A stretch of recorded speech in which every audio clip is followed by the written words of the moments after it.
Hey everyone, it's me. Hope you're feeling blessed and not stressed no matter where you are. It's been about a week or so, and I've been inundated with many things. We all have our lives. We all deal with what we've got going on. You know, I sit back sometimes and I feel like a lot of us don't give each other credence or any slack or any leeway to be who we are. We are always trying to put ourselves up to some form of knowing or understanding or control. And a lot of it is not in our control. In this time of a lot of uncertainty, this uncertainty is something that we all face, we all see, we all recognize around the world. It doesn't matter where you look. I don't have to bore you with all the things. I mean, I'm just a single mom here on the other side of the world and here in Canada. You know, trying to do healing and moving and shaking through the world of all that is right now. And I mean, this uncertainty is everywhere. It's not just here in Canada. It's in the US. It's in most parts of the world. Certainly in more devastated parts of the world, like Gaza. You know, they're facing things that are so astronomical, we can't even believe what we're seeing. And ultimately, with all of these uncertainties, doesn't matter if it's Sudan, doesn't matter if it's the impoverished regions of Africa right now, you know, because they're all mining cobalt, like being treated like second-class citizens. It doesn't matter, like I said, here in Canada, we're being hit with inundated fines for going in forests. The ridiculousness of the Amazon being deforested. You know, our lungs of this planet, yet the Brits are supposed to believe that, you know, climate change is a merit system that they can control. Meanwhile, there's others on the other side of the earth that are, you know, breaking down the lungs of this planet, and that doesn't seem to matter. You know, so many regions of South America are trying to find their own way. They're being hit with so many cataclysms, etc. Same as in parts of Asia. The US is struggling with their own civil unrest. You know, Canada is in a resource unrest with civil liberty unrest. And as humans, we all feel like somewhat disgusted, you know, at all the different travesties we're facing. And we know, like in our heart of hearts, we wish we could do so much. We wish we could take some magic wand and make it all go away, right? I know at least that's how I feel at times. But, you know, every time I see what they're doing to our oceans, every time I see what they're doing to our air with the chemtrails, what they're doing to big pharma, and I don't mean big pharma in the sense of medical, like when I see things along the lines of what they're doing in California, turning off the water so that these farms of like generational farmers can't even feed and water their own cattle. Like, we're talking major changes and upheavals, and I call it big pharma because the word farm's in it. You know, like, not to mention the real big pharma that keeps telling us that we're sick.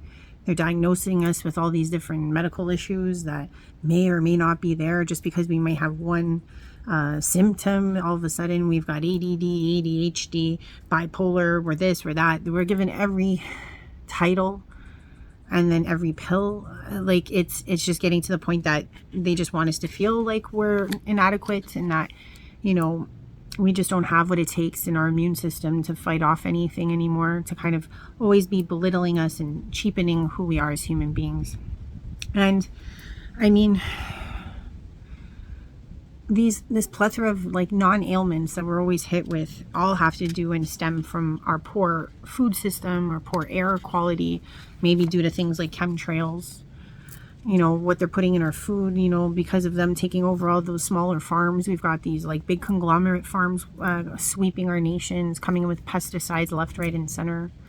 I saw like in New York, they're like basically going from, you know, road to road with glyphosate. They're doing that in Canada too. They're just like spraying glyphosate everywhere, which is like a pesticide, you know, making things for some ridiculousness. You know, it's like one West Nile case, you know, all of a sudden the whole city or the whole province here in Canada is getting shot glyphosate everywhere. And it's like, well, I don't know how that, you know, wreaks havoc on our airflow and our air system, not to mention what happens to all the foliage, you know what I mean? And not for nothing, like, not that I'm a big fan of big pharma after seeing what happened with COVID. I mean, that was, you know, people will say it was a sham, it wasn't a sham, but they know mathematically that all of those injections and all of those shots could not have been produced in the time that they were allotted, and they knew that even if they made a shot every nanosecond, which was impossible, they still wouldn't have had enough injections for the whole planet. So the premeditation factor was there. And then to see how it affected us mentally, emotionally, physically, socially, and indeedly changed the course of our history. And, to then say things like our groceries were all going to fluctuate, our gas was all going to fluctuate. Nothing ever went back to normal. It was like as if COVID was like the hair that broke the camel's back. Nothing could be the same again. Truckers couldn't truck, and farmers couldn't farm, and nothing could go back to the way it was. And not to mention the level of culling that took place, and not to mention the arterial degradation that's hitting our world right now because of the RNA, nanofare, I'll call it. But, from that to food tampering to water pirating, with these big conglomerates saying that water isn't even should be a luxury and not a necessity and not a, God-given anything, and that water shouldn't be free. That's the rhetoric we're hearing these days. And I mean, with everything that I'm stating, I'm sure you know of all of this, but the reason why I bring this up is because there is only one truth that stems from any of this. Is that what everything is made to show us, or being told to us, or being crafted for, is this one big old lie. That we are force-fed to believe that 1% controls 99% of us. You may not think that that is correct, but that is what it is. The 1% hold all the wealth, and the other 99 get divided and get tormented and tortured in every which way and fashion, so that we can't find our self-esteem, so that we can't find our true essence of self, so we can't find our true power, combine, unite, do any of that, right? Because that would throw a big wrench in the rhetoric. The 1% controls the 99. You know what that's like? That's like playing chess with one queen on one side and all the other players on the other side, minus, let's say, a pawn, not being able to take out that one queen on the board. It sounds a little ridiculous, doesn't it? When you put it in that instance, but that is the truth. We are fretted and put and wrought with all of these different dilemmas. And the thing is that we all just have to pick our own battles. You know what I mean? I myself can only do so much. You can only do so much. But the time comes where you're called. You're called to do something. Every one of us has a different role to play. Every one of us has a different schematic. Everyone has a different timeline to play upon. And everyone has a different essence to bring. Everyone has a different ingredient in the gumbo, put it that way. And that's what makes this so amazing and unique. Because realistically, we all have to take charge of our essence, our ingredient in the big, gumbo or the big paella of life, because there's enough issues to tackle. That much we know. You know what I mean? But the fact is that if so many of us are sleeping, that we can still swallow the rhetoric that 99% of us cannot overtake the 1%, then that showcases that a lot of us haven't even woken up yet to one simple truth. That everyone else has the power and you do not.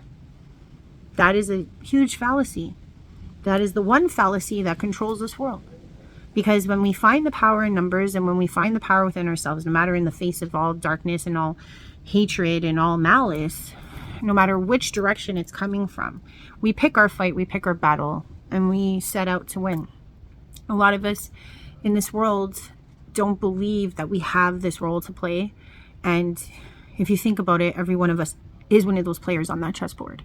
And we're all key players to knock down that one queen on the other side of the board. Because if we continue to believe that story, we're all going to get taken over. And it will never end. The chaos, the confusion. A couple of days ago, a friend of mine said to me, she was like, I thought you said in 2025 things were going to get better. See, in my version of better, it's a little different than most people's version of better, because I myself have been waiting for almost over a decade for this, let's get ready to rumble. Like, I've been waiting for this time to come. So for me, it's kind of like I just wanted, all the smoke and mirrors to fall. I just want everything to get started. I don't care how ugly it gets, how brutal it gets, or how lovely it gets, or how amazing it is, or how we fight for every freedom we deserve. I don't care what it takes. And I don't care what ridiculousness I have to absorb and swallow, because I truly am very tired of believing in that one lie. That if all 99% of us woke up and said to ourselves, nah, I think I do have power. I have power and control in my own life. I have power and control in what I do, what I say, what I can go after, what I want to pursue in this world. Not being scared of others, not being scared of the man, you know what I mean? And in whatever way, shape, or form that may be. And like to step away from the idea of that, that sheepish mentality that a lot of us are struggling with because of what happened in our past, what happened in our lives, what happened in our family life, what happened in our relationships. And in this time, it's like things have gotten so crazy that we're seeing the breakdown of the civilization that we were force-fed to believe was great. It's like when you watch The Matrix, let's say, and they said that, there was this other matrices that existed, and it was like, in Eden, and none of the humans bought it, so they rejected the program.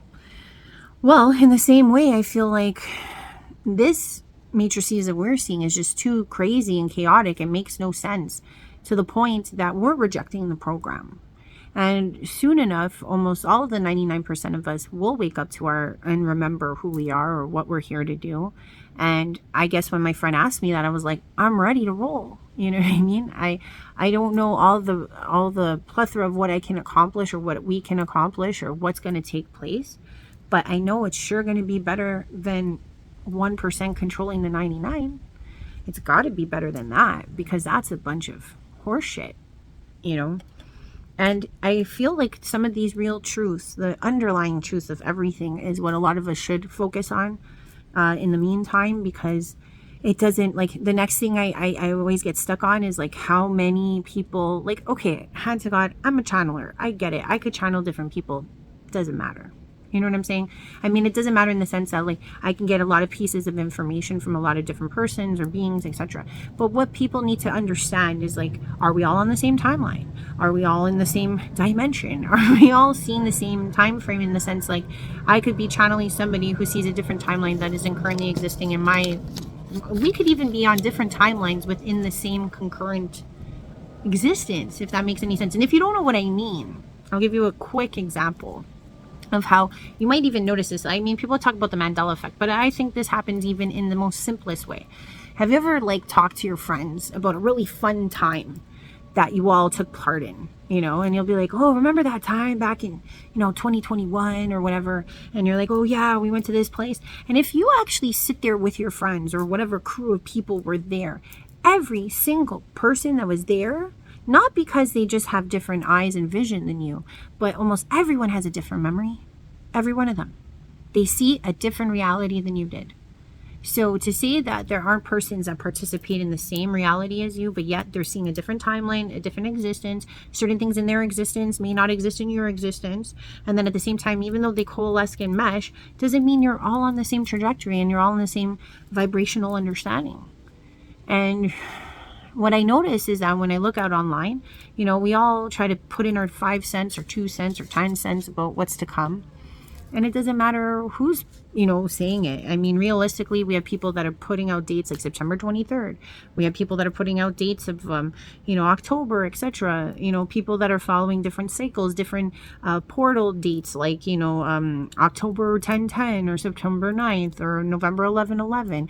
And all of these dates are very intrinsic and important. But I also feel like there's people that follow Providence, and, like, they speak with either angels, or it could be like the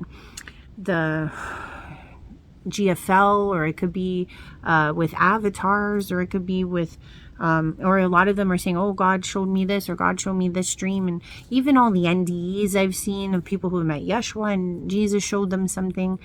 we're all living in different perspectives. So it doesn't mean that all of these endings, you know, it could be Armageddon, it could be a World War III, it could be a famine, it could be another viral antibody, it could be a cataclysm, it could be all of these different things, because what's the truth is that all of them could exist and none of them could exist all at the same time, if you understand what I mean.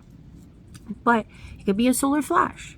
It could be Yeshua coming. It could be the Antichrist. There's the biblical references that, you know, people are waiting for. There's also, it's not the revelations, it's the rapture part. You know what I mean? The rapture that comes. Like, everybody has their own version of what this is. This ending, beginning idea. And I mean, not for nothing, at least in the book, you know, Bible always said that the end would, you know, no one would know what the end would be like. No one would know or see it coming. It would be like a thief in the night. And the only advice we're given at all, it doesn't matter which direction it comes from or who's doing it, who's starting it, who's ending it, by which method, by which way, we can only prepare our hearts for the time. And I say this because, like, let's say, for example, and this is something that's just happened recently, and you can look this up. There's been so many freakish deaths all around the world of, like, famous people, some sports heads, some, you know, and it just makes me think, like, just like any of us, like, we could tap out at any time. We don't need to be here for a rapture. I could die tomorrow. I could die after this video. You know, you could die choking on a chicken bone tomorrow. Like, our time is set no matter what.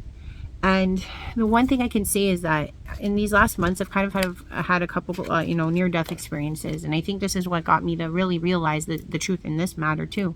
Kind of like the truth about the 1% and the 99. That's an inevitable. This is an inevitable, too. And I mean in the sense of, like, the preparation of our hearts.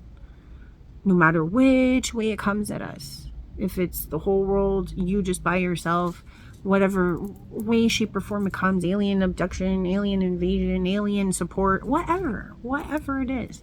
The main takeaway is that we can't prepare for it. There's no preparation. We keep telling ourselves, like, we can prepare for this, and we can't. It's a lie. It's a big lie. We can't prepare for anything.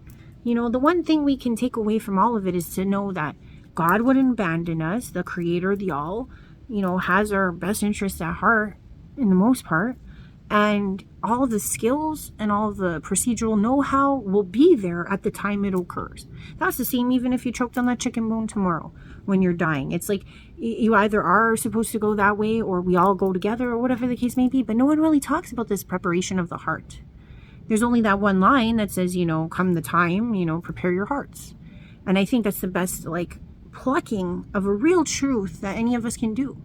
So it wouldn't matter how it arrives. You know what I mean? We'll never know when it arrives. We will never know when it's coming, how it's coming. But what we can do in the meantime is prepare our hearts for it. And like I said, when I had those near-death experiences lately, I remember every time they happened, all I did was say, okay, God, take my soul. All right, God, I'm with you. You know, it was never a second thought. Like, I always knew that God would take care of my son, which was always my, like, most. But that's what we got to do, guys. Like, it doesn't matter if it's tomorrow. It doesn't matter if it's a week from now. It doesn't matter. What we should be doing in the meantime is preparing our hearts. And what does that mean? Saying sorry to everybody we ever screwed over. You know, treating our neighbors better. Stop undercutting people. Stop thinking you're better than people. Realize that people are people. We're imperfect, perfect beings. You know what I mean? There's nothing out here that can smell better, taste better, look better.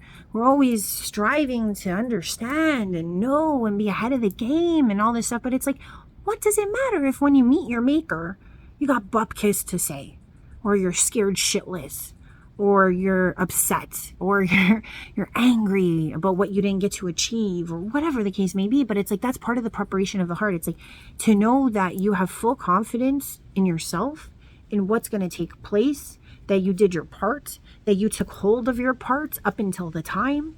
You know, it's like, it's one thing when you're like, oh, I think the rapture's here, or I think it's coming, but yet you still work your shitty job that you can't stand, and you're still mean to people, and you're cutting people off in traffic, and you're telling every SOB off at the lineups to the grocery because you're all stressed out. It's like, if you haven't found any peace or solemnness or joy in your life, but you feel like the rapture's coming, what is it going to matter?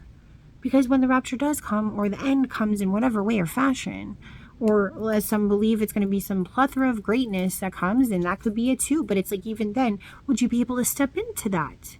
If you don't think you're worthy, if you don't think that you've done enough, or you don't think you are enough, or, realistically, the preparation of the heart is to heal all of the part, that gaping void that we all feel inside, and filling it with healing, and knowing that, like, all this time that we have left up until whatever may occur or not occur, because that would be, God's pretty comical, so I don't put it past the I am to be very comical and be like, whoops, nothing's coming, you know what I mean?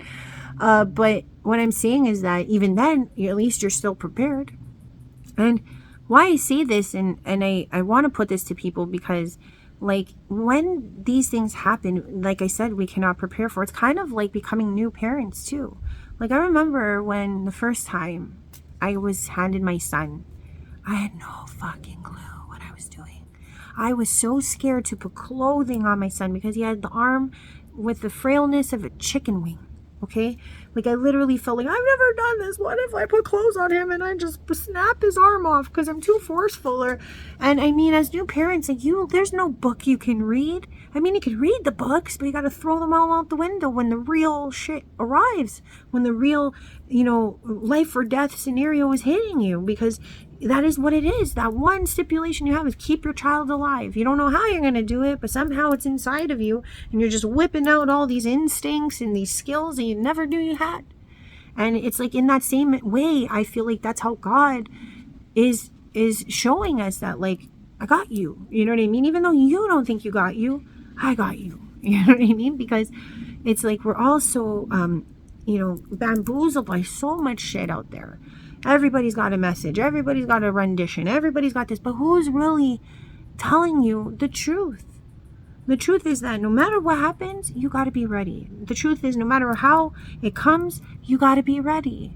And what I mean by ready is like jumping in, like 2 feet in, just like you do when you're a parent. You have no freaking clue. You have no freaking training. You're just like 2 shits to the wind. I got this. Because you have no choice but to have it. You know what I mean? And it's kind of like the same feeling, in the same way I want to express what the world may be going through right now. Because this ridiculousness and this, like, it's just so alarming when we look around sometimes, and we genuinely just see all this upheaval everywhere, and we feel kind of lost, and we feel kind of hopeless sometimes, and we feel kind of small. But even to step into our own power and to really try to achieve what we can in whatever form, fashion, or time we have, even if it is to the end of our existence, be it 100 or 80 or tomorrow, the only thing we can do that is the truth is prepare our heart. Get that ready for the Lord. You know what I mean? Because other than that, I don't think we're ever going to know. And it isn't for us to know. And it isn't going to be any different than when the experience comes to us in whatever timeline or whatever we all experience together. And when that time comes, we'll just have to roll with it and have to know that we did the work we could, and that we were prepared, that we were ready to meet our maker, and we weren't scared, and we didn't have fear in our hearts. That we knew that we could do it, that we know that we're doing it, that we start today and say, what can I bring to the table today, to this world, to myself, for others, to help whatever this debauchery, debacle nonsense is everywhere in the world. Because if we don't, then the 99 will get taken over for the rest of our existence by the 1%. Once all the 99 realize, hey, I got a part in this, I'm a piece on that chessboard, and we all start working together to undo the 1%, it would be like a walk in the park. It'd be like a cakewalk, technically, mathematically, if you think about it. Because like 1% would be like, what, 7 million people versus, and even if they hire 1 billion other people within their own, 1 billion people versus 7? And even then, that billion would change their minds once they saw the other 7 making it work. They drop their industry and get out of the way of the 1%. What a world, what a way, what a gentle turnover that would be. What a change of evolution in the simple truths that are staring at us all in the face. So I just wanted to share that today. Whatever that may be for you, we should do our best with the time we're given to open our hearts Prepare our hearts, get ourselves ready. Ourself, not going to buy bunkers, not, stocking up on goods and all that. That is very handy, but also at the same time, what if it's just a flash, or what if it's aliens, or, you can't prepare. Like, I thought I could too. And then as time went on, I'm like, nope, I just got to prepare myself. I just got to be able to dive off of that cliff whenever the time comes. And every day, I just take more strides to get to know myself and get rid of fears and tackle all these little itty bitty parts that, try to hold me back. And the less I'm held back, the more I can help inspire others to turn on, like flick on the switches of the 99%. And if that's all I do for the rest of my life, then that's me.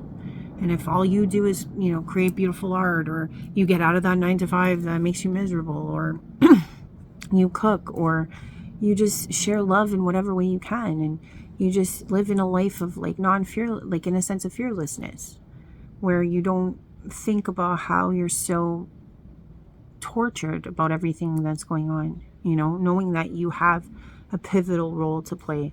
And in some ways, that prepares your heart. Love you guys. Catch you next time. If you would like to leave a message, please do. I always love it. But until next time, love you lots. Bye for now.